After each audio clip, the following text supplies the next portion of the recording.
Hello guys, I know mutton बिर्याणीच्या आतापर्यंत इंटरनेटवर खूप जास्त रेसिपीज असतील, बट ही रेसिपी खूप जास्त वेगळी आहे, जी की माझ्या मदर इन लॉने मला शिकवलेली आहे. आणि आमच्या घरात तर सगळेच या बिर्याणीचे फॅन आहेत.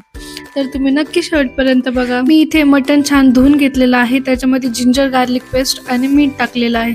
रेसिपी जास्त लॉंग होणार नाही, बट शेवटपर्यंत नक्की बघा, कारण मध्ये मध्ये स्टेप्स आहेत त्या मिस करू नका. आणि कुकरवरती छान पाणी तापलं की त्यामध्ये ते पाणी टाकून कुकरचं झाकण लावून घ्यायचं आहे. आणि बिर्याणीमध्ये ना नेहमी ओलं खोबरंच यूज करा, खूप छान बिर्याणी बनते.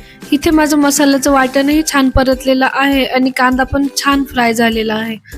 बिर्याणीमध्ये कांदा खूप जास्त लागतो, तर माझा इथे कांदा पण छान फ्राय झालेला आहे आणि मसाला पण वाटून घेतलेला आहे. सेम तेलामध्ये आपण एक कांदा आणि 5-6 हिरव्या मिरच्याही तळून घ्यायच्या. इथे कांदा आणि लाल मिरची छान लालसर होईपर्यंत आपण परतून घेतलेले आहे.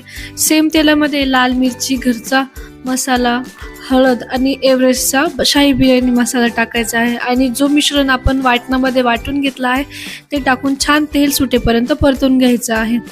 त्यानंतर त्यामध्ये टाकायचं आहे आपलं शिजलेलं मटण. छान शिजलं की नाही ते चेक करून घ्यायचं आहे. आता आपण तेलाचा वापर करणार नाही आहोत, ओन्ली तूप. त्यानंतर ते मसाला छान शिजला का त्यात 1 चमचाभर तूप टाकायचं आहे आणि थोडंसं मसाला काढून घ्यायचा आहे भाजीसाठी आपल्या. त्यात मटण टाकून दही आणि जो आपण कांदा छान फ्राय करून घेतलेला आहे तो मुठीने असं छान बारीक करून त्यात टाकायचा आहे. आणि जो कांदा आणि हिरवी मिरची आपण फ्राय केलेली होती लाल होसर होईपर्यंत तेही टाकायचे आहे आणि छान मिक्स करून घ्यायचे आहे. आता आपल्याला राईस छान शिजवून घ्यायचा आहे. त्यासाठी आपल्याला लागणार आहे खडे मसाले. घरामध्ये जेवढे पण खडे मसाले असते थोडे थोडे घेऊन, मीन्स मी क्वांटिटी दाखवते पुढे, तेवढे घेऊन तुम्ही ते छान फोडणी देऊन त्या राईसच्या पाण्यामध्ये टाकायचं आहे. ते पाणी मीन्स मटणाचंच आपल्याला शिजवलेलं पाणी यूज करणार आहोत, त्याने भातामध्ये टेस्ट छान उतरते. देन इथे आपली तडक्यावाली छोटी कढई असते ती घ्यायची आहे. त्याच्यात 2 चमचे तूप टाकायचे आणि खडे मसाले टाकायचे आहे. फोडणी इथं मटणाच्या सूप मध्ये टाकायची आहे. मी इथे 1 ग्लास राईस यूज केला आहे, तर त्यासाठी मी 1 ग्लासच पाणी टाकलेलं आहे. पाण्यामध्ये नंतर दही आणि मीठ टाकून पाण्याला छान उकळी फुटेपर्यंत पाणी उकळू द्यायचं आहे. आणि त्यानंतर त्यामध्ये टाकायचं आहे राईस.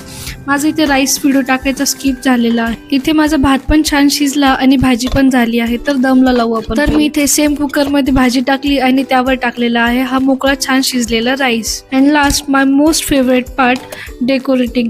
आपण त्यावर टाकणार आहोत जो कांदा छान फ्राय केलेला होता तो टाकायचा आहे. पुदिना आणि कोथिंबीर आणि केशरचं इथे जे दूध आपण ठेवलेलं होतं ते टाकणार आहोत. आणि हा कुकर लो फ्लेमवर ठेवायचा आहे. जसं मी खाली पहिले तवा ठेवलेला आहे, नंतर त्यावर कुकर ठेवलेला आहे. छान दम लागतो या पद्धतीने, तर नक्की ट्राय करा. त्यानंतर आपण जो मसाला थोडा साईडला काढून ठेवलेला होता त्याची आपण छान